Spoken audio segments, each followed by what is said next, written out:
Donc bonjour à tous et à toutes d'être là pour ce débat que nous avons co-organisé avec l'un de nos partenaires donc ATD Quart Monde. Nous l'avons donc intitulé Des droits aux devoirs, l'inquiétante évolution de la protection sociale à l'égard des plus pauvres. Et le sujet est vaste. Donc à intervalles réguliers, si on suit un peu l'actualité, on voit que les plus pauvres font l'objet de polémiques démagogiques, il faut quand même le souligner. Si on fait un peu d'archéologie, on va se souvenir de Laurent Wauquiez qui, en 2011, avait fustigé les dérives de l'assistanat, qui était, selon lui, un véritable cancer de la société française.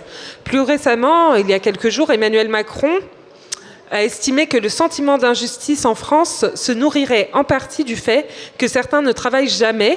De ce fait, il faut aller chercher, selon lui, les bénéficiaires du RSA, les aider à revenir vers l'emploi et surtout les responsabiliser, car certains ne travaillent plus depuis des années, des dizaines d'années. Donc ces propos, évidemment, ont fait polémique, surtout qu'un an auparavant, alors qu'il était candidat à sa réélection, Emmanuel Macron avait déjà suscité la polémique avec sa volonté de conditionner le RSA, le versement du RSA à 15 à 20 heures de formation ou de travail dans une association. Cette expérimentation, elle est en cours. Pour le moment, on ne sait pas exactement comment ça va se mettre en place. Et pour finir, la gauche n'est pas en reste. Il y a aussi Fabien Roussel qui avait opposé en septembre la gauche des allocs à la gauche du travail.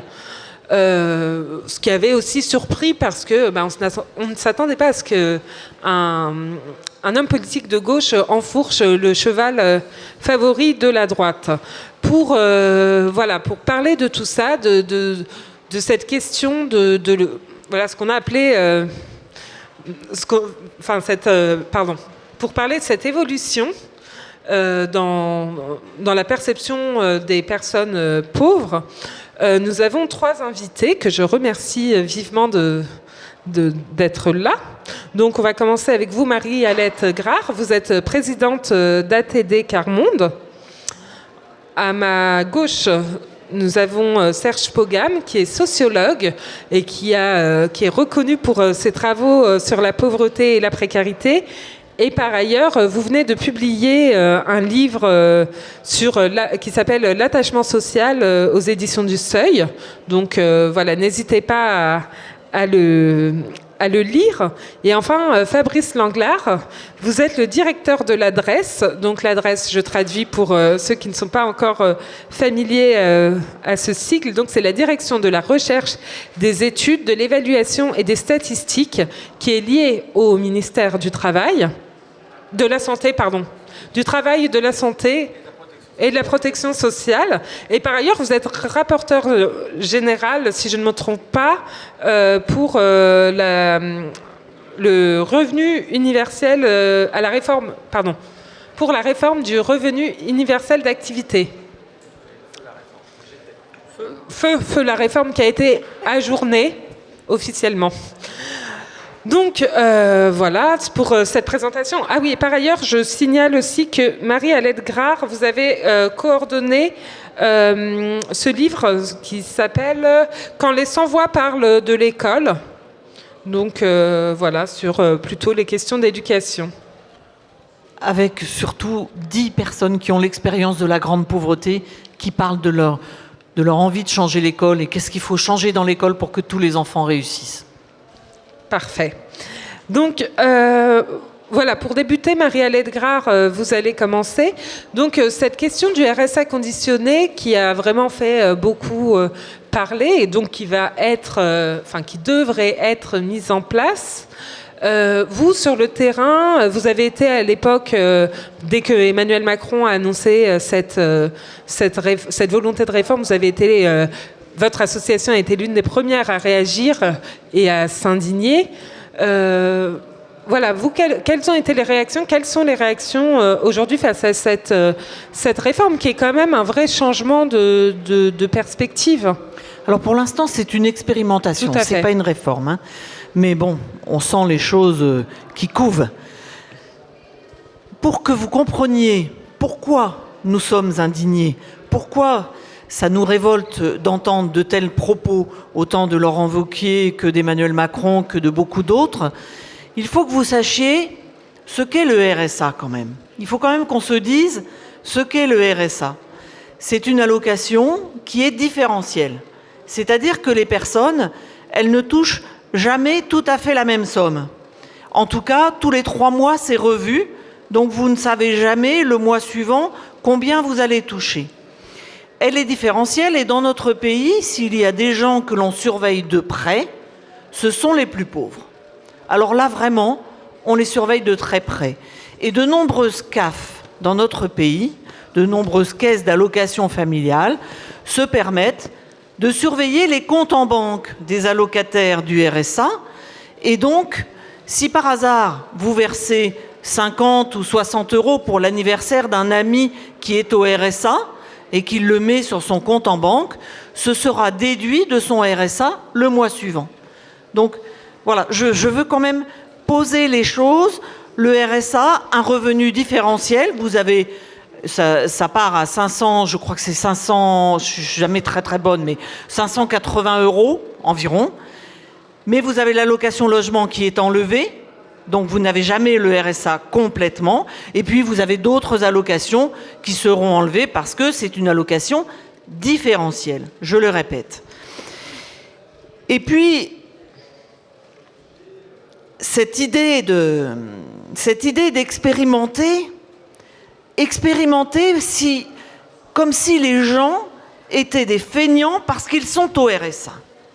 Expérimenter est-ce que nous donnons le RSA à des gens qui, en gros, en valent la peine, ou est-ce que nous donnons ce RSA à des gens qui vraiment sont feignants et s'amusent à être au chômage depuis si longtemps? Alors il faut quand même savoir qu'il y a 30% de personnes qui sont éligibles au RSA, qui ne le demandent pas, tellement le dossier que vous devez remplir pour obtenir un RSA est intrusif, tellement c'est compliqué et intrusif. On en parlera plus largement à la fin. Oui, mais cette question du non-recours, voilà, on en parlera. Pas de problème, on y reviendra. Alors, cette expérimentation, l'idée, c'est de se dire, les gens au RSA ne vont pas chercher d'emploi. Mais parce que vivre dans la grande pauvreté, c'est un temps plein. C'est un temps plein de trouver un logement correct pour le soir, de trouver de quoi manger pour la famille. Alors effectivement, parfois, il manque du temps pour aller chercher un emploi. Et ce qu'aimeraient les personnes qui sont au RSA, c'est être accompagnées dans la durée pour vraiment pouvoir aller chercher un emploi ou une formation. Alors le gouvernement a décidé qu'il y ait des départements qui puissent expérimenter le fait que le RSA serait donné sous condition que les gens fassent... Je prends les différentes expressions des départements parce que c'est comme ça que certains départements le nomment, fassent cette expérimentation, soit avec des heures de bénévolat, comme vous le disiez. Parfois, certains ont employé l'expression de travaux d'intérêt général, comme s'il s'agissait de repris de justice. Incroyable. Et puis, il y a des départements qui se sont dit, mais après tout, enfin il n'y en a pas 36, mais il y a au moins une métropole qui s'est dit ça, qui s'est dit, après tout, bonne idée, cette expérimentation, nous allons en profiter pour voir ce que donne l'accompagnement de ces personnes dans la durée. C'est-à-dire en proposant que les travailleurs sociaux aient moins de personnes à accompagner et que vraiment elles puissent accompagner les personnes qui sont au RSA dans la durée. Et ça, c'est très intéressant. Mais nous allons surveiller tout cela de très près. Ce que je veux juste souligner, je termine, c'est que ça devait commencer début mars. Nous sommes fin mars. Nous n'avons pas les projets des différents départements et que pour l'instant, on ne sait pas quand ça va commencer. C'est un peu comme ça partout pour la politique de lutte contre la pauvreté dans notre pays. Oui, on ne sait jamais où en sont les choses. Pour rebondir sur ce que vous venez de développer, Marie-Alette Grard, Serge Pogam, on voit derrière toutes ces décisions une stigmatisation de la pauvreté. Vous écrivez que la stigmatisation de la pauvreté assigne les pauvres à une carrière spécifique, qu'elle altère leur identité préalable et devient un stigmate marquant l'ensemble de leur rapport avec autrui. On voit que la pauvreté marque les individus. Quelles sont les conséquences justement de propos tels qu'ils sont prononcés et comment les personnes pauvres vont se positionner face à ces injonctions de retourner au travail comme si elles étaient, je cite Marielle Edgar, des fainéantes. Alors, tout d'abord, c'est vrai que quand on fait des enquêtes auprès des personnes qui sont en situation de pauvreté, moi j'ai réalisé ma thèse de doctorat sur la disqualification sociale il y a aujourd'hui, à peu près cette année 35 ans. Et puis ce que je pouvais remarquer à l'époque, et je le remarque depuis aussi à travers d'autres enquêtes, c'est que c'est difficile de s'adresser à des services d'action sociale parce que ces services d'action sociale ont une tendance à considérer l'individu dans son infériorité. Et donc, s'adresser aux services d'action sociale, c'est se mettre à nu en quelque sorte. Et c'est demander de l'aide tout en ayant le sentiment que cette aide va être accordée à plusieurs conditions. Et c'est la raison pour laquelle beaucoup de personnes en situation de pauvreté se disent « mais chaque fois que je demande une aide, on me demande finalement d'expliquer tout mon parcours avec toutes mes difficultés ». Et donc, ce que je voudrais souligner, c'est que quand on a commencé à parler, c'était en 1988, d'ailleurs c'était quelques mois après que j'ai soutenu ma thèse sur la disqualification sociale, on a voté la loi sur le RMI, ça instaurait une transformation profonde parce qu'on partait du principe qu'il s'agissait désormais d'un droit. C'est-à-dire que quand on était en dessous d'un certain seuil de revenus, on n'avait pas à discuter, ce droit était un droit à un revenu. Et donc c'était D'ailleurs, à l'époque, ça a été soutenu et encouragé par de nombreuses associations, dont le mouvement ATD Quart Monde, d'ailleurs, qui poussait pour que ce soit aujourd'hui, donc, dans notre société, un véritable droit. Et je dirais que pour tous ceux qui travaillent auprès des personnes en situation de pauvreté, c'était en quelque sorte, ce droit correspondait à ce que Robert Castel appelait une propriété sociale. C'est-à-dire, c'est finalement quelque chose qui est donné à ceux qui n'ont rien. C'est-à-dire que, voilà, au moins ça, c'est pas discutable et ça relève finalement du principe de citoyenneté. C'est quelque chose de fondamental. Le débat, le combat pour justement des droits.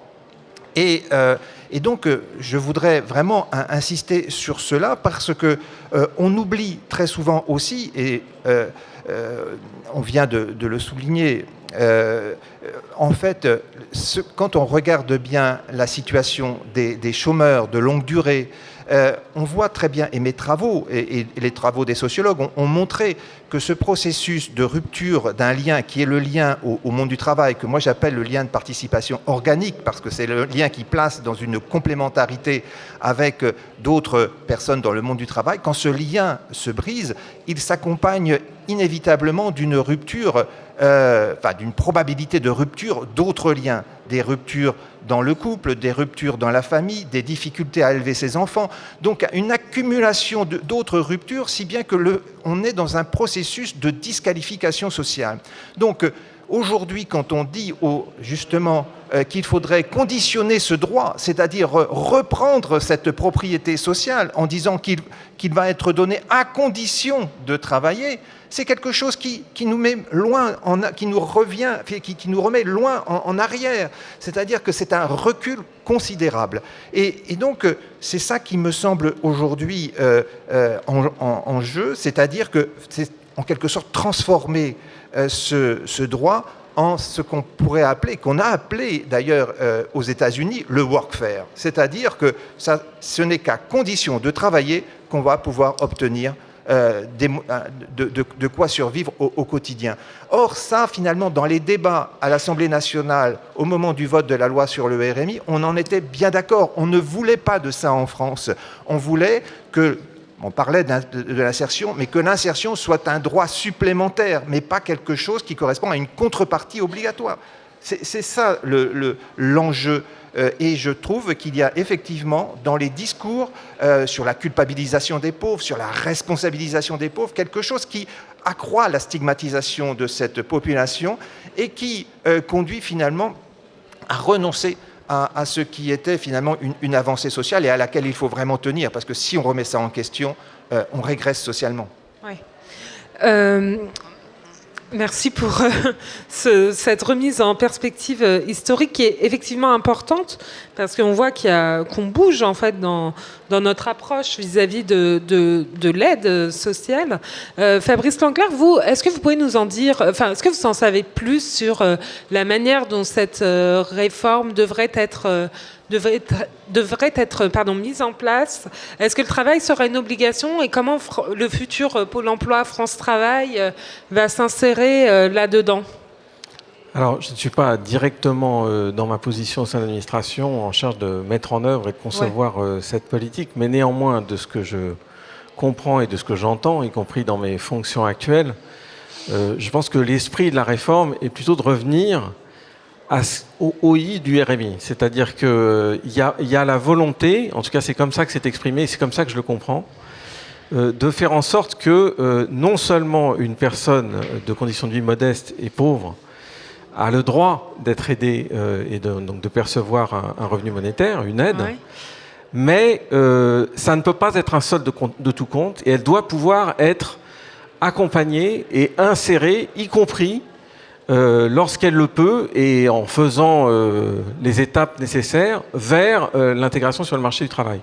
Et c'est comme ça que c'est présenté. Alors j'ai bien conscience que lorsque je vous dis ça, ça ne colle pas forcément complètement avec la parole de certains hommes politiques qui s'expriment dans les médias.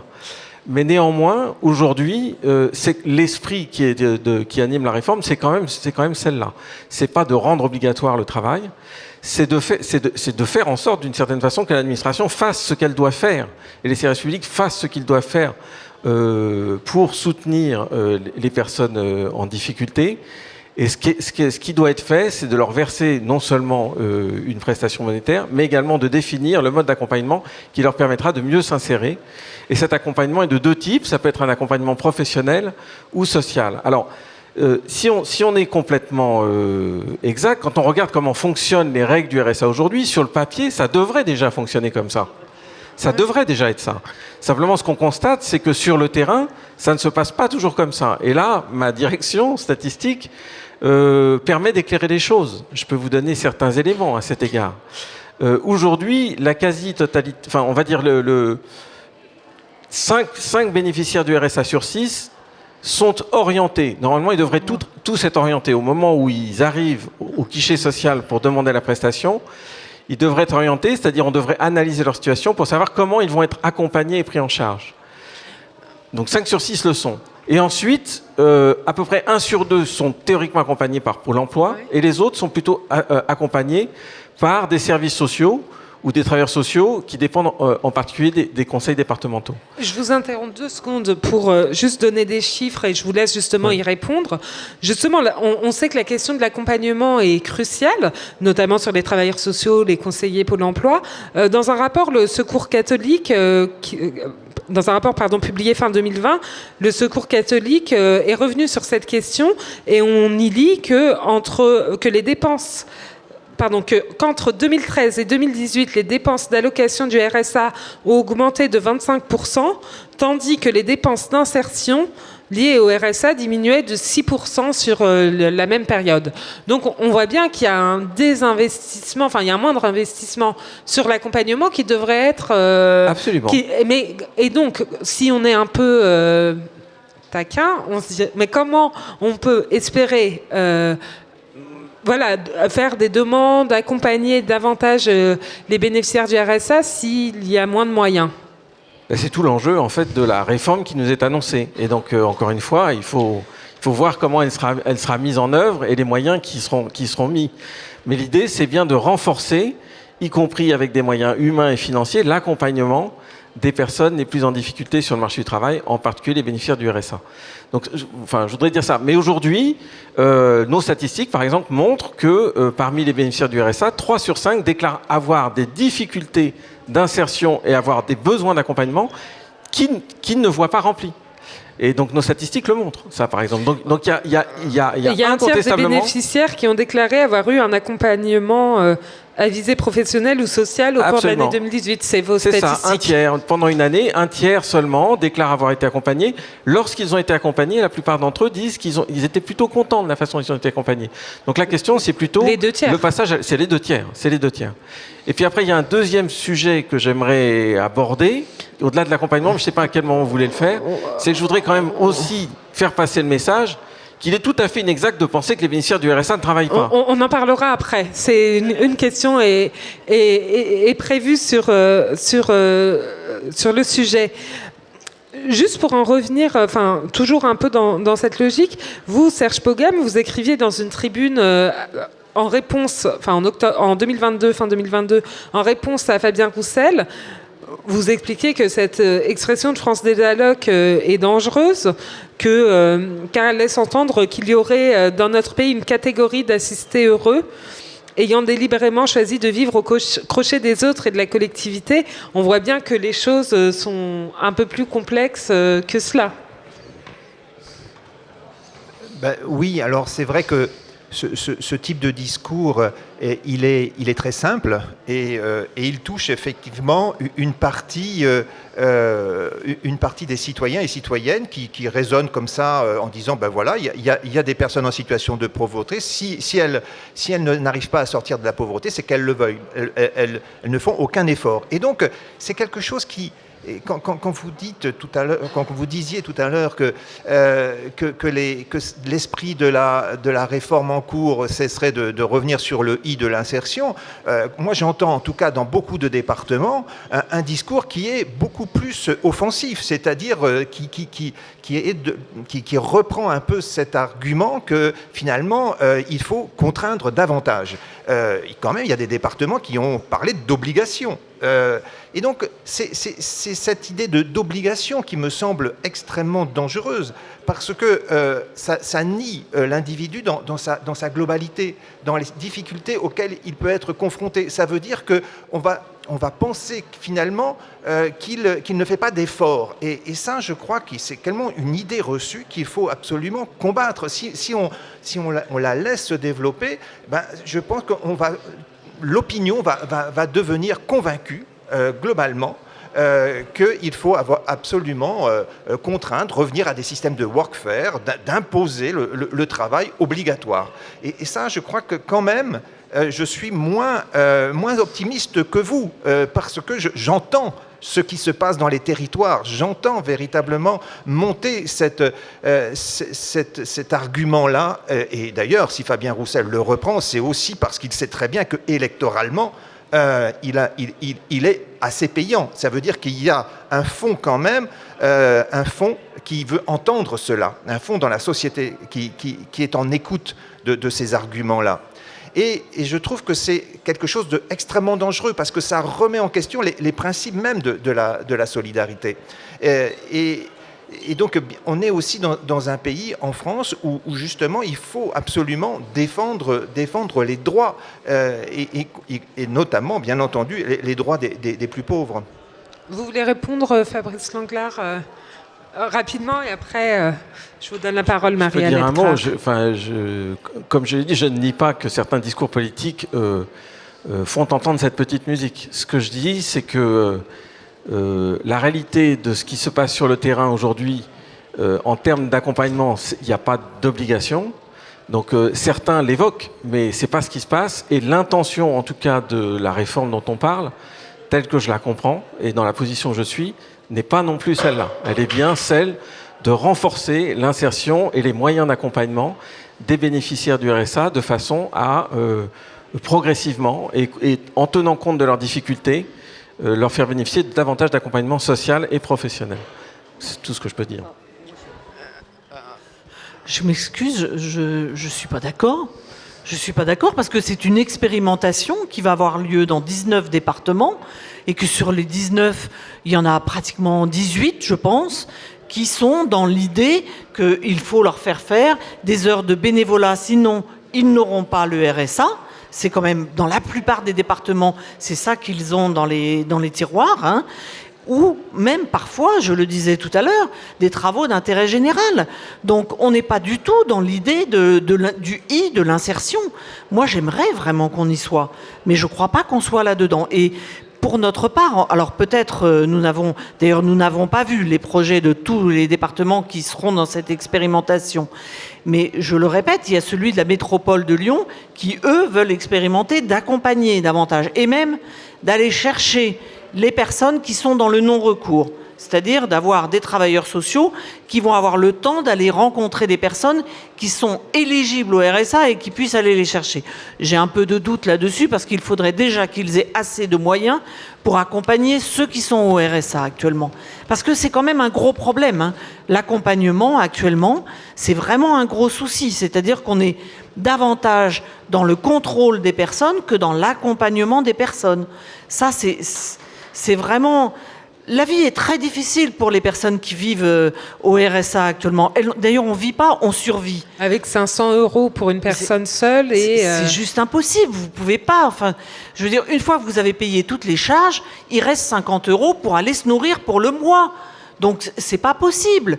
Franchement, moi, je n'arrive pas à comprendre, si ce n'est sans doute des thèses électoralistes, c'est-à-dire d'essayer de gagner des voix dans certaines catégories de la population.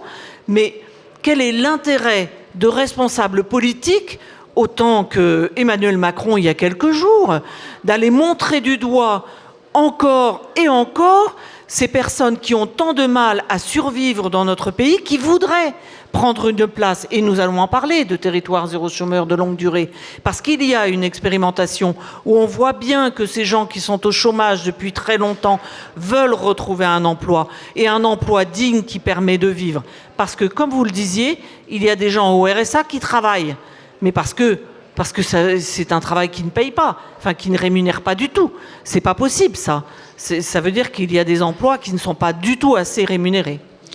Et justement, pour vous, les aides sociales sont un filet de sécurité, ce que vous avez dit dans un entretien.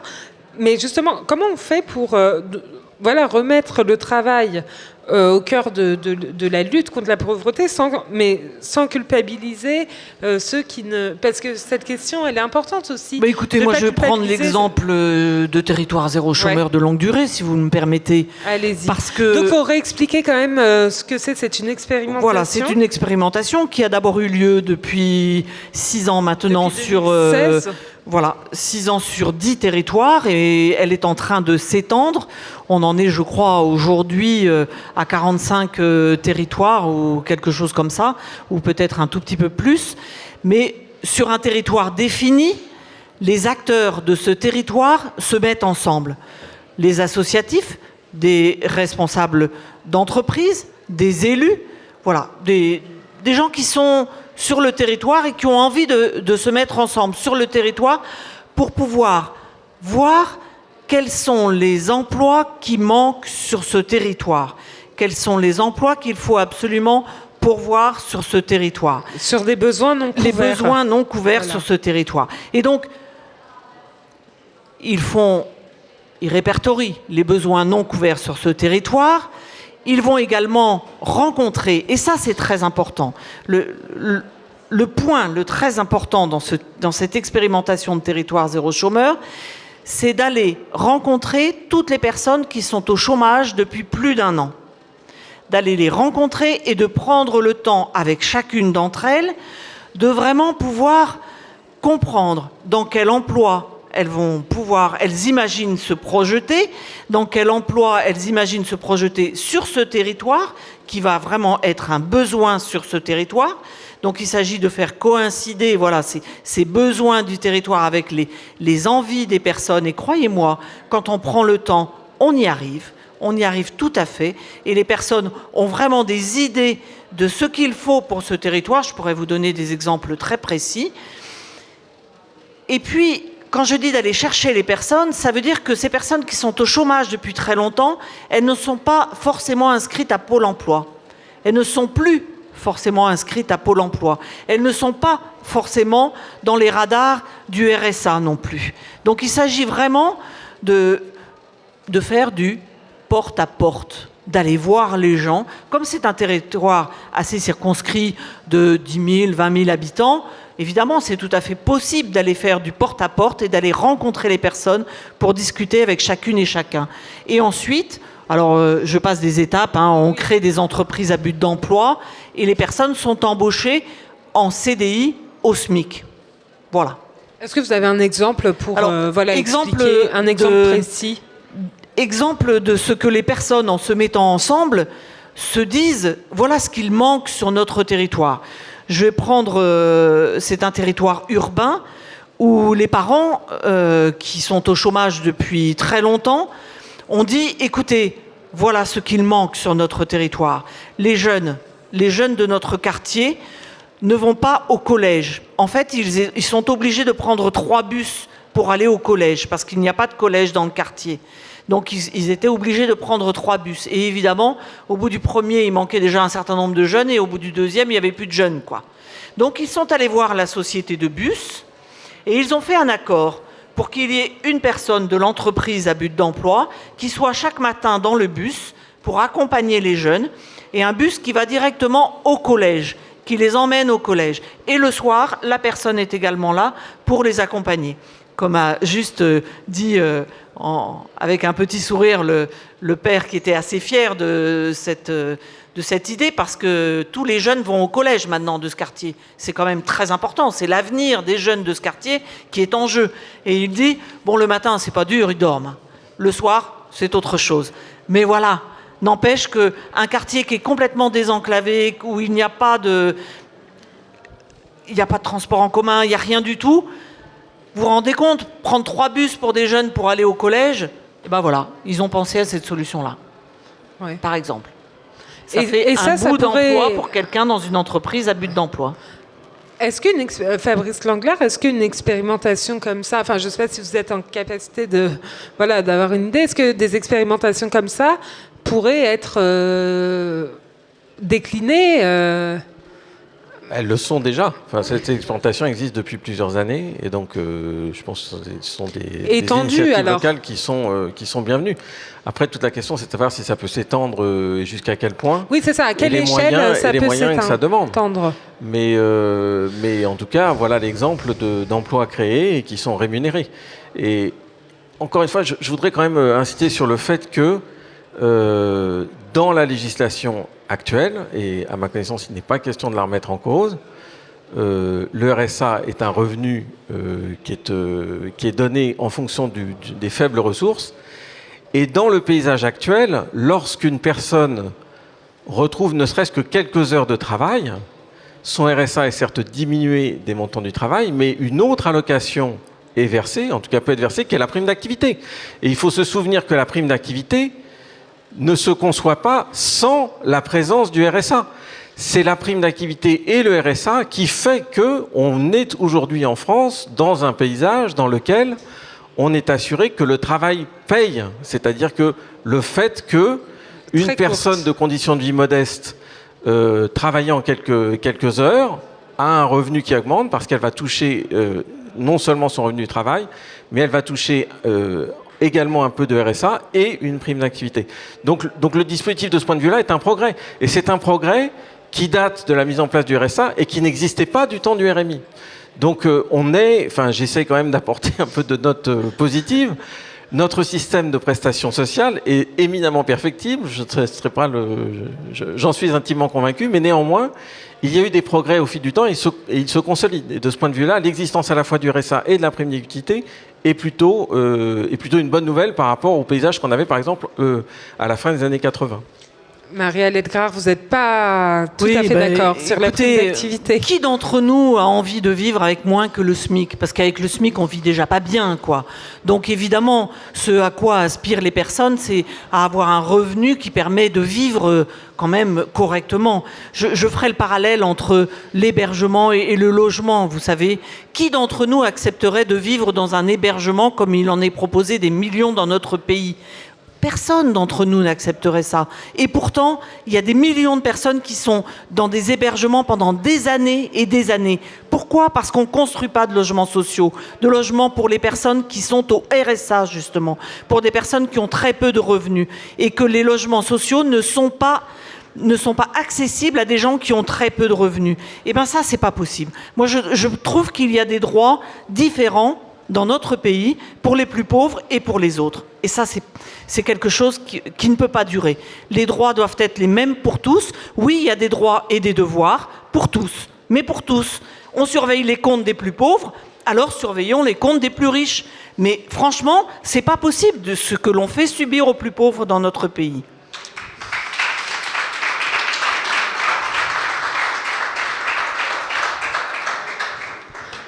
Serge Pogam, est-ce que vous voulez réagir ou à ce qui vient d'être dit? Il y a beaucoup de choses, évidemment. Oui, évidemment. Moi, je voudrais souligner que, tout d'abord, par rapport à l'expérience Territoire zéro chômeur, moi, cette expérience me rappelle quand même ce qui se passait dans le cadre du RMI, dans certains bassins d'emploi, où on mettait vraiment beaucoup d'efforts, on faisait beaucoup d'efforts pour rechercher toutes les actions d'insertion possibles. Et je crois qu'il y a quelque chose qui est de l'ordre finalement d'un engagement réciproque entre l'allocataire et la collectivité. Et qu'il faut collectiviser finalement l'insertion. C'est-à-dire qu'il ne faut pas penser que c'est simplement, ça repose sur une injonction de l'individu à travailler. L'idée, c'est quand même de retisser du lien social dans les territoires. Et donc ça, je crois que c'est vraiment quelque chose qui a été perdu néanmoins avec le RSA. Parce que dans beaucoup de cas, on a régressé sur la question de l'insertion parce que justement, on n'a pas justement penser l'insertion de façon globale et on n'a pas essayé de construire des territoires de solidarité.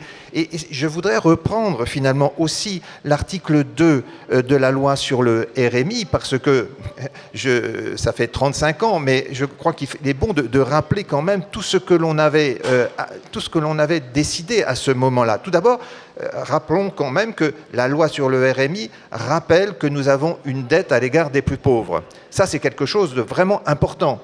Et dans la loi, on met que l'insertion, c'est un impératif national. Ça veut dire que ce n'est pas simplement une question qui relève de l'action de l'individu, mais c'est un effort de la nation tout entière. Et donc, il faut se donner les moyens aussi pour penser l'insertion. Et ce que dit cet article 2, c'est que le bénéficiaire doit s'engager à participer à des actions ou activités, ce qui permet d'étendre donc le contenu possible du contrat d'insertion défini avec lui, nécessaire à son insertion sociale ou professionnelle. On lui reconnaît ainsi, du moins dans une certaine mesure, le droit de choisir ce qui est souhaitable pour son avenir personnel et le législateur laisse très ouvert la notion d'insertion. Et donc, je crois que c'est dans cet esprit-là aussi qu'il faut retisser les liens sociaux à l'échelle des territoires.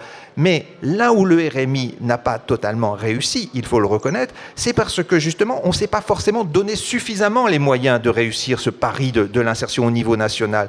Et aujourd'hui encore, le réussir impliquerait finalement d'avoir plus de moyens à mettre dans l'accompagnement social. Or, qu'est-ce que je remarque? C'est que les travailleurs sociaux, eux-mêmes, doutent de la possibilité justement de réussir ce pari de l'insertion avec les moyens qui sont à leur disposition. Et qu'est-ce que l'on constate? C'est qu'on cherche à recruter des travailleurs sociaux. On manque de travailleurs sociaux parce que le métier aujourd'hui est un métier difficile parce qu'on n'arrive pas justement à atteindre les objectifs de l'insertion qu'on voudrait atteindre avec les personnes en difficulté. Et donc les travailleurs sociaux, finalement, on arrive à se dire mais finalement j'entretiens ce système et je n'arrive pas véritablement vraiment à me satisfaire de ce que l'on inflige aux plus défavorisés. Et donc c'est aussi la souffrance des travailleurs sociaux précarisés le plus souvent qui explique que l'on n'arrive pas véritablement à atteindre ces objectifs. Donc si on veut vraiment être logique avec cette ambition d'insertion, eh ben, il faut décupler les moyens que l'on consacre justement à cette insertion. Oui, vous parlez de liens, de différents liens à tisser. Vous pouvez un peu expliquer ? Oui, parce que alors, c'est vrai que dans le livre que je viens de publier sur l'attachement social, je pars de différents types de liens, de 4 grands types de liens qui constituent finalement la base de la possibilité d'individu de devenir un être social. Alors, ça se construit dès les premières années de la socialisation. Donc, il y a le lien de filiation qui renvoie bien sûr aux relations entre l'enfant et ses parents. Il y a le lien de participation élective qui insiste sur la participation au-delà de la socialisation familiale dans des relations amicales, avec des associations, avec des clubs que l'on choisit. Il y a le lien de participation organique qui renvoie à la sphère professionnelle, évidemment, et qui est importante, notamment en France, où on insiste beaucoup sur la dimension de l'intégration professionnelle pour se réaliser personnellement. Et puis ensuite, il y a le lien de citoyenneté qui renvoie bien entendu au principe de l'égalité et des droits des citoyens. Alors, ces 4 types de liens s'entrecroisent en nous. Et donc, quand on est face à des situations de pauvreté, il faut voir qu'on est face à des personnes qui, non seulement, souvent, ont perdu ce lien de participation organique au monde du travail, mais les autres types de liens sont aussi très fragiles. Vous expliquez dans votre livre que les ouvriers, par exemple, voient moins leur père que d'autres catégories sociales, que ces situations, la situation sociale a une implication dans justement ces liens familiaux et cette solidarité. Ce que moi je dis, c'est que le travail social doit être un travail de tissage des liens sociaux, et c'est évident. Et donc, si on ne peut pas tisser avec un seul objectif qui est de reconstituer le lien de participation organique, c'est-à-dire le lien professionnel. On doit tisser l'ensemble des liens. Ça veut dire qu'il faut travailler sur chacun de ces liens. Regardez, les personnes qui sont en situation de pauvreté, ça renvoie à cette statistique-là que l'on peut voir effectivement que plus on s'élève dans la hiérarchie sociale, plus le lien de filiation se maintient. C'est-à-dire qu'il se dégrade beaucoup plus dans les couches les plus précarisées de la société. Et donc on a près de 30% des ouvriers, par exemple, qui n'ont plus de relation avec leur père et à peu près 25% qui n'ont plus de relation avec leur mère. Donc, et plus on s'élève dans la hiérarchie sociale, plus ce chiffre diminue. Dans les catégories supérieures, on n'est plus qu'à 4%. Donc on est là face à des situations où il faut essayer aussi de reconstituer parfois ce lien de filiation. Ça passe parfois par justement un travail pour retrouver la possibilité pour des parents qui n'ont plus de relation finalement avec leurs enfants, de retisser ce lien qui va... Et de solidarité de fait. Et de solidarité de fait. Donc ce lien, il est aussi très important. Et une fois que ce lien se reconsolide, ça donne une énergie supplémentaire pour justement affronter la difficulté du monde du travail. Et donc l'accompagnement social, c'est de travailler sur chacun de ces liens, bien sûr de retrouver les liens et le lien de citoyenneté, le lien à l'emploi bien entendu, mais aussi le lien électif, le lien de filiation, parce que ces 4 types de liens apportent de la protection et apportent de la reconnaissance. Et c'est ça la mission finalement de tous les acteurs qui interviennent auprès des personnes en situation de pauvreté, c'est de reconstituer ces liens sociaux dans leur double dimension de la protection et de la reconnaissance. Et ça, ça demande des moyens. Et ça, la société française, nos élus, le gouvernement, les structures administratives doivent prendre en compte que ce travail, il doit être fait et il faut véritablement y consacrer toute l'importance et d'y consacrer des fonds importants pour justement créer aussi constituer dans notre pays des professionnels qui travaillent véritablement dans cette optique du retissage des liens sociaux avec des moyens considérablement plus élevés. On doit un petit peu avancer parce qu'il ne nous reste pas beaucoup de temps, il nous reste 10 minutes. Juste Fabrice Langlard, parmi les études importantes que l'adresse publie régulièrement, en janvier 2023, vous en avez publié 2 sur la sortie du RSA, où vous avez voilà, vous avez démontré les obstacles à la sortie du RSA. Est-ce que vous pouvez un peu nous en parler, nous expliquer quels sont ces obstacles et un petit peu voilà, les contre-idées reçues? Oui, ce que je voudrais prendre peut-être 3 minutes pour faire de la pub pour une publication de l'adresse qui est sortie effectivement en janvier sur la façon dont les bénéficiaires du RSA s'insèrent ou pas sur le marché du travail. Parce qu'il y a un certain nombre d'idées reçues en France qu'on entend reprises qui sont par exemple les bénéficiaires du RSA ne travaillent pas. C'est faux. Si vous regardez à un instant donné la population des bénéficiaires du RSA, 1 sur 7 est en train de travailler. 1 sur 7. Si je prends cette population et que je regarde ce qui s'est passé pour elle durant l'année qui suit, 4 sur 10 ont travaillé. Donc il est tout à fait inexact de penser que les bénéficiaires du RSA, parce qu'on touche le RSA, on ne travaille pas. Ça n'est pas vrai. En revanche, ce qui est vrai, c'est que si je prends cette même population et que je la regarde 1 an après, 1/4 est désormais en emploi, et puis une bonne moitié est au chômage, c'est-à-dire cherche activement du travail. Et les autres, pour beaucoup d'entre eux, désireraient travailler, mais font face à des obstacles, en particulier des obstacles de santé. Donc, première idée reçue qu'il faut combattre, il n'est pas exact de dire que les bénéficiaires de RSA ne travaillent pas. Beaucoup travaillent. Simplement, qu'est-ce qu'ils arrivent à décrocher comme travail? Et là, on rejoint ce qui a été dit auparavant. Bien souvent, des travaux très précaires. Les travaux qui sont trouvés par les bénéficiaires du RSA sont bien plus qu'en population générale des travaux de durée limitée, des travaux qui ne sont pas à temps plein et qui expliquent que bien qu'ils travaillent et bien qu'un certain nombre d'entre eux touchent des revenus du travail, eh bien ils continuent à toucher le RSA et également la prime d'activité. Donc première idée reçue que je voudrais déconstruire. La deuxième, en 2 secondes. Ouais. Il ne suffit pas de travailler pour sortir du RSA. Parmi les personnes qui ont travaillé durant l'année qui suit le fait de toucher le RSA, un certain nombre, en fait, n'en sortent pas. Et donc, la difficulté pour ces bénéficiaires, c'est d'arriver à s'insérer durablement. D'où, et je m'arrête là, l'importance de ce qui a été dit par Serge Pogam, c'est-à-dire l'importance du travail d'accompagnement, de façon à ce que ces bénéficiaires, lorsqu'ils retrouvent un emploi, puissent petit à petit trouver un emploi plus stable. Très rapidement, Marie-Alette Grard, comment vous expliquez que voilà, là on a des chiffres, c'est factuel, comment on explique que cette idée n'infuse pas dans la société, que voilà, c'est ce que M. Langlard vient de développer. Je pense que beaucoup de gens peut-être pas dans notre salle, mais notre salle est particulièrement éveillée à ces questions. Mais voilà, pourquoi ça n'infuse pas dans le débat public, par exemple? Pourquoi ça n'infuse pas dans le débat public? Parce que de nombreux responsables politiques infusent l'inverse, déjà. Et au plus haut niveau de l'État, je le redis. Donc ça, c'est déjà une première chose. Parce que des journalistes aussi, malheureusement, infusent l'inverse, et que nous ne sommes pas assez entendus, tous les trois. Voilà, je ne vais pas juste dire que ATD Quart Monde n'est pas assez entendu, mais si on entendait aussi oui, c'est une question de rapport de force. Voilà, aussi. C'est une question de...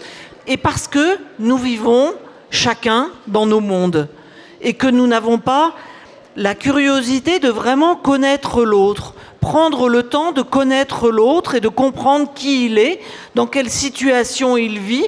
Ça, c'est quand même aussi très important. Arrêtons de nous laisser berner par des idées toutes faites. Les gens qui sont au RSA sont des feignants.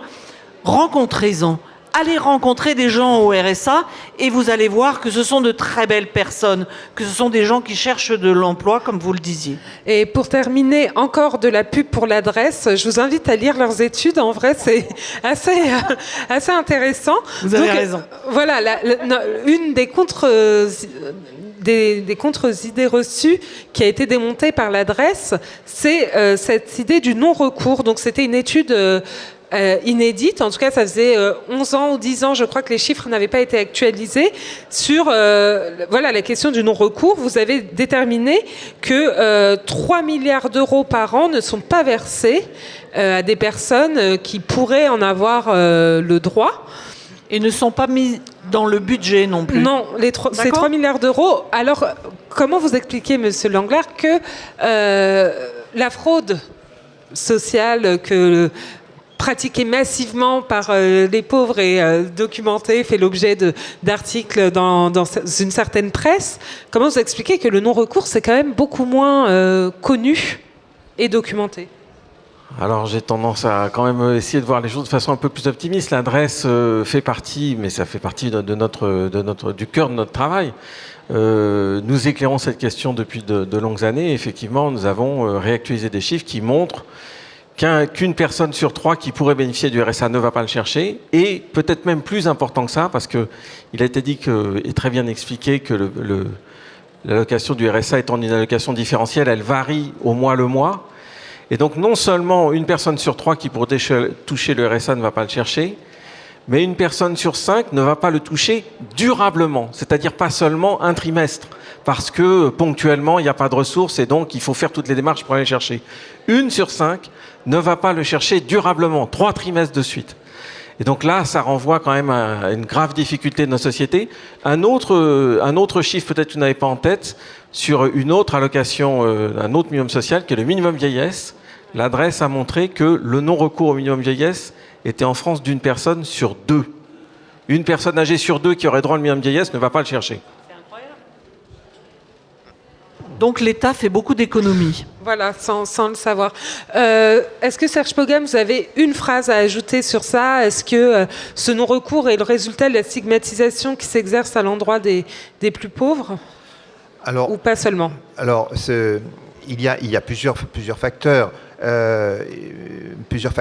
y a eu des études pour essayer d'expliquer le non-recours. Il y a même un observatoire. Il y a un observatoire du non-recours. Donc, bien entendu, il faut tenir compte de plusieurs points. C'est vrai qu'il y a des démarches administratives qui sont compliquées. Il y a des dossiers qui constituent des obstacles. Il y a aussi, il faut dire que ça se fait aussi de façon très numérique aujourd'hui. Donc, il faut pouvoir accéder à toutes ces informations. Donc, et les personnes qui sont éloignées des services d'action sociale ou qui ont parfois des difficultés. La dématérialisation, c'est un vrai sujet.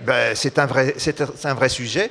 Mais dans tout ça, moi, je n'écarte pas effectivement l'idée que pour beaucoup de personnes, s'adresser à un service d'action sociale, c'est encore une épreuve parce qu'on ne veut pas toujours se déclarer en situation de pauvreté et d'avoir finalement apporté cette image négative de celui qui va justement profiter du système de protection sociale. Et on le voyait au moment du RMI, on avait fait des petites enquêtes, c'était dans les communes rurales, parce qu'il fallait se déclarer dans les communes rurales, aller au secrétariat de mairie pour pouvoir dire, ben voilà, j'ai pas beaucoup d'argent, etc. Je voudrais bénéficier du RSA, parce qu'effectivement, il n'y a pas des antennes de la CAF partout, sur tous les territoires. Et donc, se déclarer pauvre, c'est un coût, évidemment, quand on est dans un environnement de contrôle social où tout se sait.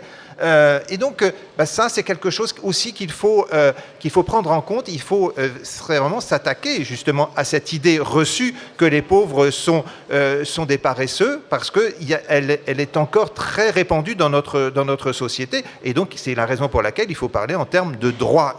Et un droit, ça ne se discute pas. Voilà, juste pour terminer, on a vraiment 2 minutes. S'il y a une question dans le public, on en prend 2 et après on clôt ce débat. Ah, madame d'abord. Oui, merci. J'avais une question à propos de la garantie jeune qui a remplacé...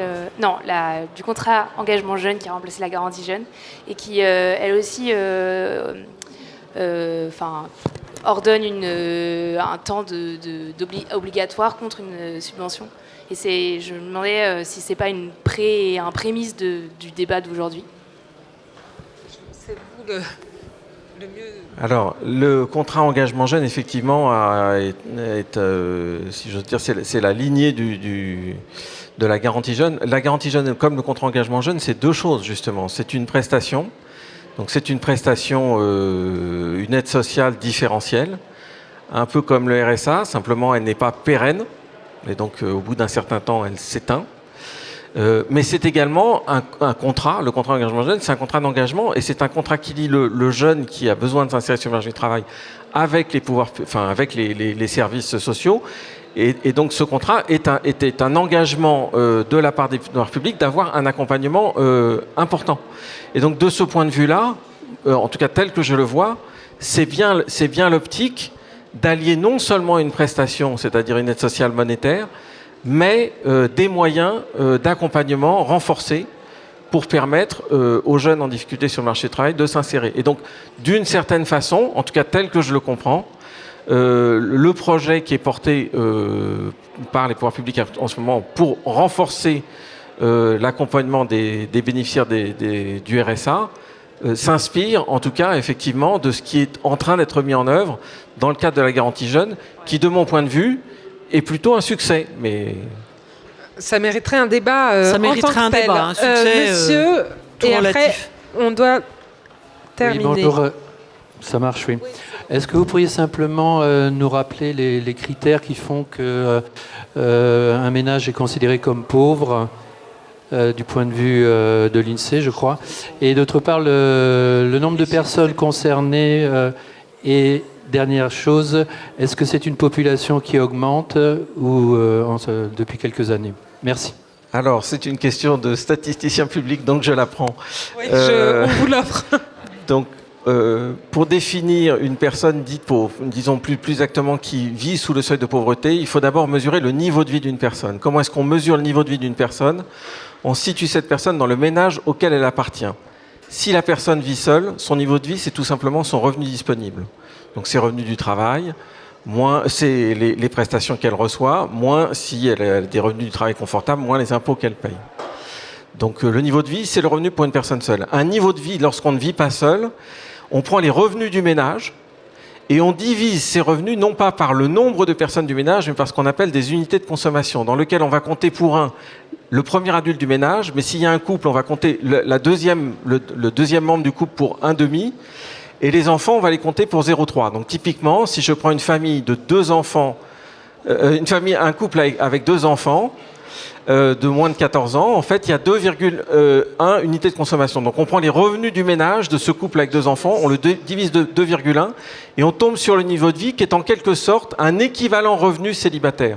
Une fois que vous faites cet exercice-là, vous êtes capable de classer sur une échelle de niveau de vie l'ensemble des individus de la population française, par exemple, et vous allez chercher ce qu'on appelle le niveau de vie médian. Le niveau de vie médian, c'est celui qui sépare la population en deux, la moitié au moins, la moitié au plus. Et ce qu'on appelle le seuil de pauvreté, c'est 60% de ce niveau de vie médian. Donc le niveau de vie médian en France, c'est à peu près un peu plus de 2 000 € par mois. Et donc 60% de... Enfin, non, c'est plutôt 1 800 € par mois, pardon, merci. Et donc quand vous prenez 60%, vous tombez sur un seuil de pauvreté qui est à peu près de 1 100 € par mois. Donc une personne aujourd'hui qui vit seule, si elle a un revenu inférieur à 1 100 € est considérée par la statistique publique comme vivant sous un seuil de pauvreté, donc est pauvre. En revanche, un couple, on prend son revenu, et si ce revenu est égal à 2,1 fois 1 100 €, donc il faut aller chercher le seuil de pauvreté pour un couple avec 2 enfants, c'est 1 100 € fois 2,1, donc à peu près 2 300 €. Si le couple avec 2 enfants a moins de 2 300 €, il est considéré comme pauvre. Une fois que j'ai dit ça, le taux de pauvreté en France, c'est à peu près 14%, c'est-à-dire une personne sur 7 est considérée comme pauvre. Et sur les dernières années, on va dire c'est globalement à peu près stable. À peu près stable. Merci à tous les trois pour cette riche intervention. C'était vraiment passionnant. Merci à vous de l'avoir suivi. Donc, on vous laisse avec un autre débat qui devrait être tout aussi intéressant et qui est intitulé Probité publique, la complémentarité entre médias d'investigation, lanceurs et lanceuses d'alerte et associations. Merci à tous et à très bientôt. Merci. Ah, mais moi aussi, je suis très très contente.